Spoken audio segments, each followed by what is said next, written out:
بسم اللہ الرحمن الرحیم۔ صرف 5 منٹ کا مدرسہ قرآن و حدیث کی روشنی میں 255واں دن 15 رمضان المبارک۔ نمبر 1، اسلامی تاریخ۔ کوہ صفا پر اعلان حق۔ نبوت مل جانے کے بعد حضور صلی اللہ علیہ وسلم 3 سال تک پوشیدہ طور سے اللہ کی دین کی دعوت دیتے رہے۔ جب اللہ تعالی کی طرف سے کھلا اسلام کی دعوت دینے کا حکم نازل ہوا تو آپ صلی اللہ علیہ وسلم نے صفا پہاڑ کی چوٹی پر چڑھ کر قریش مکہ کے بڑے بڑے لوگوں کو آواز دی۔ جب سب جمع ہو گئے تو آپ صلی اللہ علیہ وسلم نے فرمایا، اے لوگو، اگر میں تم سے یہ کہوں کہ اس صفا پہاڑ کے پیچھے ایک لشکر آ رہا ہے جو عنقریب تم پر حملہ کرنے والا ہے تو کیا تم اس کا یقین کرو گے؟ وہ سب بولے، کیوں نہیں، آپ صلی اللہ علیہ وسلم تو صادق اور امین ہیں۔ پھر آپ صلی اللہ علیہ وسلم نے فرمایا، لوگو، ایک اللہ پر ایمان لاؤ اور بتوں کی عبادت چھوڑ دو۔ میں تم کو ایک سخت عذاب سے ڈرانے اور آگاہ کرنے آیا ہوں جو بالکل تمہارے سامنے ہے۔ یہ سن کر تمام لوگ سخت ناراض ہوئے اور برا بھلا کہہ کر واپس ہو گئے۔ آپ صلی اللہ علیہ وسلم کے چچا ابو لہب نے بہت سختی سے کلام کرتے ہوئے کہا، سارے دن تمہارے لیے خرابی ہو، کیا صرف یہی کہنے کے لیے تم نے ہمیں بلایا تھا؟ اس کے بعد سے ہی آپ سے دشمنی اور مخالفت شروع کر دی۔ نمبر 2، اللہ کی قدرت، جانوروں کو روزی پہنچانا۔ اللہ تعالیٰ نے زمین پر انگنت قسم کے جانور پیدا کیے جن میں کچھ سمندر میں رہتے ہیں اور کچھ زمین پر، کچھ فضاؤں میں اڑتے ہیں اور کچھ زمین کے اندر اور جنگلوں میں رہتے ہیں۔ غرض ہے کہ اللہ کی مخلوق بے شمار ہے، لیکن یہ جانور نہ تو کھانے پینے کی چیزوں کو جمع کر کے رکھتے ہیں اور نہ ہی اپنی پیٹھ پر لاد کر چلتے ہیں، بلکہ صبح کو خالی پیٹ اللہ کی زمین پر روزی کی تلاش میں نکلتے ہیں اور شام کو پیٹ بھر کر واپس آ جاتے ہیں۔ غور کیجئے، ان ہزاروں قسم کے جانوروں کے لیے روزانہ روزی کا انتظام کون کرتا ہے؟ قرآن میں ہے، اور کتنے ہی جانور ایسے ہیں جو اپنی روزی اٹھائے نہیں پھرتے، بلکہ اللہ ہی ان کو اور تم کو روزی دیتا ہے۔ نمبر 3، ایک فرض کے بارے میں، روزے کا کفارہ ادا کرنا۔ رسول اللہ صلی اللہ علیہ وسلم کے پاس ایک شخص آیا اور کہنے لگا کہ یا رسول اللہ، میں تو ہلاک ہو گیا۔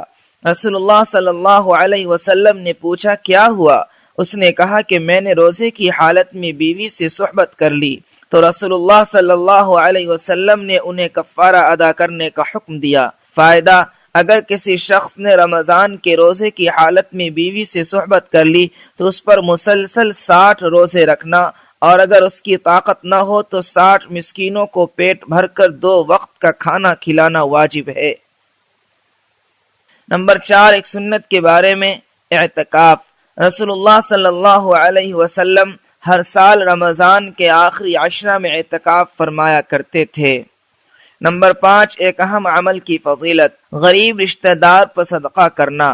رسول اللہ صلی اللہ علیہ وسلم نے فرمایا، کسی غریب کو دینے پر صرف صدقہ کا ثواب ملتا ہے، لیکن غریب رشتہ دار کو دینے پر دوہرا اجر ملتا ہے، ایک صدقہ کا، دوسرا صلہ رحمی کا۔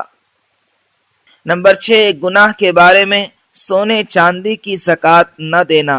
رسول اللہ صلی اللہ علیہ وسلم نے فرمایا، جو آدمی سونے چاندی کا مالک ہو اور اس کا حق یعنی زکوٰۃ ادا نہ کرے تو قیامت کے دن اس سونے چاندی کے پترے بنا کر جہنم کی آگ میں تپایا جائے گا، پھر اس شخص کے پہلو، پیشانی اور کمر کو داغا جائے گا، اور یہ داغنے کا عمل قیامت کے دن تک برابر جاری رہے گا، جس کی مقدار 50,000 سال کے برابر ہوگی، یہاں تک کہ بندوں کے درمیان فیصلہ ہو جائے گا، پھر اس کا ٹھکانہ جنت یا جہنم ہوگا۔ نمبر 7، دنیا کے بارے میں، کون سا مال بہتر ہے؟ رسول اللہ صلی اللہ علیہ وسلم نے فرمایا، جب بھی سورج نکلتا ہے تو اس کے دونوں جانب 2 فرشتے روزانہ اعلان کرتے ہیں، اے لوگو، اپنے رب کی طرف متوجہ ہو جاؤ، جو مال تھوڑا ہو اور وہ کفایت کر جائے وہ بہتر ہے اس زیادہ مال سے جو اللہ تعالی کے علاوہ دوسری چیز میں مشغول کر دے۔ نمبر 8، آخرت کے بارے میں، اہل جہنم کی تمنا۔ قرآن میں اللہ تعالیٰ فرماتا ہے، جس دن یہ گنہگار لوگ فرشتوں کو دیکھیں گے اس دن ان کے لیے کوئی خوشخبری نہیں ہوگی اور ان کی خطرناک شکلیں دیکھ کر کہیں گے کہ ہمارے اور ان فرشتوں کے درمیان کوئی آڑ قائم کر دی جائے۔ نمبر 9، طب نبوی سے علاج، سفرجل یعنی بہی سے علاج۔